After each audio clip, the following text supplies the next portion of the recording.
दोस्तों, कैसे हो आप लोग? आई होप अच्छे ही होंगे। तो दोस्तों, शुरू करते हैं आज का न्यू ब्लॉग।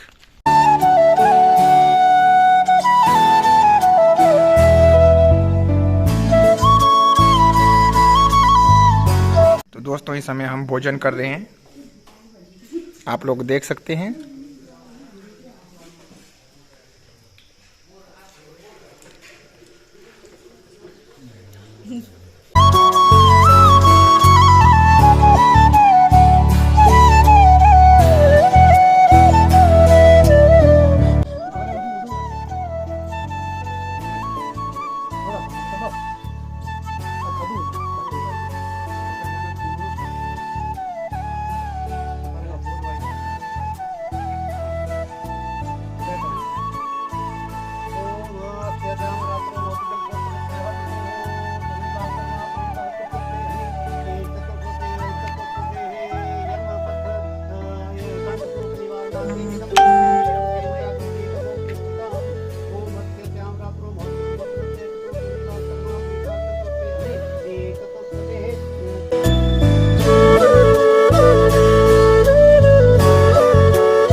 तो इस समय नमन जो है फोटो ले आया है, तो पीछे जैसे होके फोटो को निकालो और बताओ कि कैसे फोटो आए।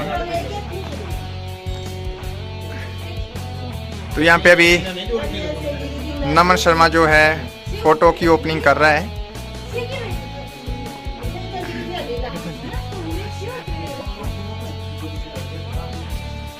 तो जैसा कि आप लोग देख सकते हैं, थोड़ा ऊपर जैसे करना मन फोटो अपने पास, थोड़ा नीचे का डाउन लाइट आ रही है। तो इतना अच्छा फोटो आया, आप लोग देख सकते हैं।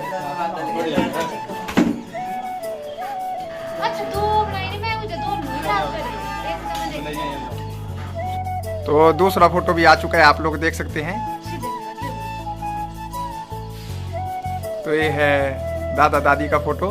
आश्चर्य में पढ़कर मन में विचार करने लगे कि यह कन्या आकाश में विद्युत लेखा के समान वन के बीच में शोभित हो रही है। ब्रह्मा ने इनके हाथ सुंदर लालिमा से युक्त बनाए हैं और नाभि दक्षिणावर्त तथा मध्य भाग त्रिबली से युक्त है। इस तरह उस कन्या के अत्यंत अद्भुत रूप को देखकर उस कन्या से पूछा कि हे रंभोरी, तू कौन है, किसकी कन्या है और किस लिए वन में आई है? ऋषि के वचन सुनकर उस कन्या ने कहा, हे विप्र, आप क्यों पूछते हैं? मैं तो कुल दूषण हूँ। मैं ना तो देवांगना हूँ, ना गंधर्वी हूँ, ना असुरी हूँ, ना किन्नरी हूँ। मैं तो राजा रघु की कन्या हूँ। ये सुव्रत गर्भ धारण के दोष से मेरे पिता रघु ने मेरा त्याग कर मुझे इस निर्जन वन में छोड़ दिया है। ऋषि ने राजकन्या चंद्रवती से कहा कि हे सुभानने, आज से तू मेरी धर्मपुत्री हुई। ऋषि इस प्रकार चंद्रवती को साथ लेकर अपने आश्रम में आ गई और कन्या से कहा कि हे नृपात, मुझे मेरे इस सुंदर आश्रम में सुख से वास करो। ऋषि आश्रम में उस कन्या के उत्तर में दिनों दिन गर्भ बढ़ने लगा। हे राजन, उस कन्या के 9वें मास में पूर्व लक्षणों से युक्त सब लक्षणों से युक्त नासिका के अग्रभाग से उस कन्या के पुत्र उत्पन्न हुआ। बालक ज्ञानी, बुद्धिमान और समस्त गुणों से युक्त है। इस प्रकार राजकन्या चंद्रवती उस बालक का पालन करते हुए दुख से व्याकुल हो गई। एक दिन वन में दुखी होकर के उस बालक से चंद्रवती कन्या बोली कि मुझे पाप से दूषित करने वाले, तू क्यों रोता है? हे पुत्र, तुम्हारे कारण मेरी दशा हुई है। राजा जन्मेजय से वैशंपायन जी कहते हैं, हे राजन, उस चंद्रवती ने 1 वर्ष पूरी होने पर एक पिटारी बनाई। उस पिटारी में पुत्र को वस्त्र में लपेट कर उसी वन के समीप गंगा जी में छोड़ दिया तथा उस राजकन्या ने यह वचन कहा कि हे पुत्र, तुम्हारे गर्भ में आने का कारण कैसे हुआ मैं कुछ भी नहीं जानती। ये पुत्र, जिससे तुम गर्भ में आए और किससे तुम पैदा हो, यदि मैं दोष से रहित हूँ तो उससे मेरा मिलन करा दो। वैशंपायन जी ने कहा, हे राजन, वो राजकन्या गंगा पुत्र के प्रवाह में उस राजकन्या पुत्र गंगा के प्रवाह में तैरता हुआ गंगा के किनारे जहाँ ब्राह्मण लोग तपस्या कर रहे थे वहाँ आकर के किनारे लगा। उन ब्राह्मणों में महायोगी उदालक मुनि भी थे। मुनि श्रेष्ठ उदालक ने प्रभा के साथ आए हुए उस बालक को देखा कि उस बड़ी पिटारी में शुभ लक्षणों वाला बालक है और उस अपूर्व बालक को विस्मय से देखकर मुनि आश्चर्य करने लगे। तब उदालक मुनि ने ध्यान लगा करके सारा वृतांत जान लिया और यह मेरे ही वीर्य से उत्पन्न बालक है, यह जानकर बालक को अपने आश्रम में रख करके लालन पालन करने लगे। बालक उदालक मुनि को पिता कहकर पुकारता था और वहाँ ही अति मनोहर आश्रम में नित्य ही खेल कूद करता था। इति श्री नासिकेतोपाख्याने तृतीय अध्याय श्री कृष्णार्पणमस्तु। अथ चतुर्थोध्याय वैशंपायन जी राजा जन्मदेव से आगे कहते हैं कि हे राजन, वह रघुवंश में होने वाली चंद्रवती कन्या शोक से व्याकुल रुदन करती हुई शोक पुत्र से संतप्त गंगा जी के तट पर आई। शोक से व्याकुल होकर के हा पुत्र रुदन करते हुई व्रतचारिणी वह कन्या गंगा के किनारे आगे चली। कुछ दूर गंगा जी के तट पर अति सुंदर आश्रम देखा और उस आश्रम में अपने पुत्र को देखा जो समान वयस्क बालकों के साथ आश्रम में खेल रहा था। बालक को देखकर मुख प्रसन्न हो गया। गौमरेगने उस बालक से पूछने लगी, हे पुत्र, तुम्हारे पिता कौन है और किसका यह पवित्र आश्रम है, यह मैं तुमसे पूछते हूँ, तुम मुझसे कहो। हे पुत्र, तुम्हारे दर्शन से मेरा मन बहुत प्रसन्न है।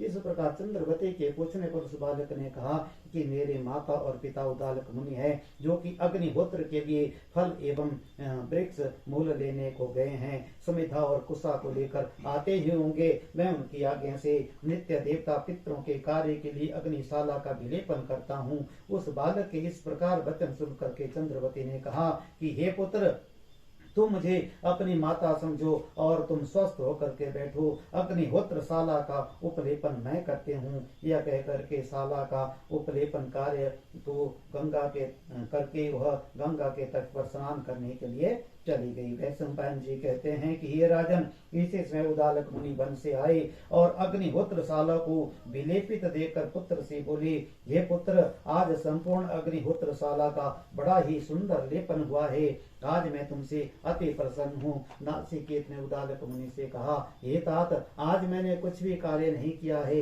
आपके आश्रम में यह समस्त उपलेपन मेरी माता ने किया है। उदालक मुनि ने कहा, हे पुत्र, तुम्हारी माता कहाँ है और अग्निहोत्र शाला का विलेपन करके क्यों चली गई? पिता उदालक के इन वचनों को सुनकर नासिकेत ने कहा, हे तात, अग्निहोत्र शाला का उपलेपन कर गंगा स्नान के लिए चली गई है। इस बात को सुनकर के उदालक मुनि ने अग्निहोत्र कर्म किया और देव कार्य तथा पितृ कार्य करके उदालक मुनि ने कहा कि हे पुत्र, मुझे अपनी माता को दिखलाओ।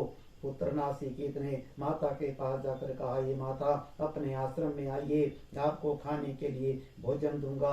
और हे माता, पिताजी भी आश्रम में आ गए हैं, आप भी इच्छानुसार आश्रम में वास करें। चंद्रवती ने कहा, हे पुत्र, रोमांचकारी तुम्हारे इन अनिति युक्त वचनों को मैंने सुना। हे पुत्र, तुम्हारे इस अधर्म युक्त वचन की प्रशंसा धर्मवेता लोग नहीं करते। संसार में यह परंपरा है कि पिता या भाई अथवा माता या मामा कन्या को प्रदान करता है, अर्थात कन्यादान करता है। पुत्र माता का दान नहीं करता है। हे पुत्र, जहाँ पर तुम्हारे पिता हैं वहीं पर जाओ। वहां से लौटकर उस बालक ने पिता से जाकर माता के वचनों को कहा, ये ऋषि श्रेष्ठ, मेरी माता यहाँ पास ही है, उनको आप आश्रम में ले आओ। उदालक मुनि ने कहा, हे पुत्र, वह तुम्हारी माता ठीक बात कहती है, इसलिए इस विषय में मेरी बात सुनो। तुम अपनी माता से जाकर पूछो कि तुम किस वंश की कन्या हो।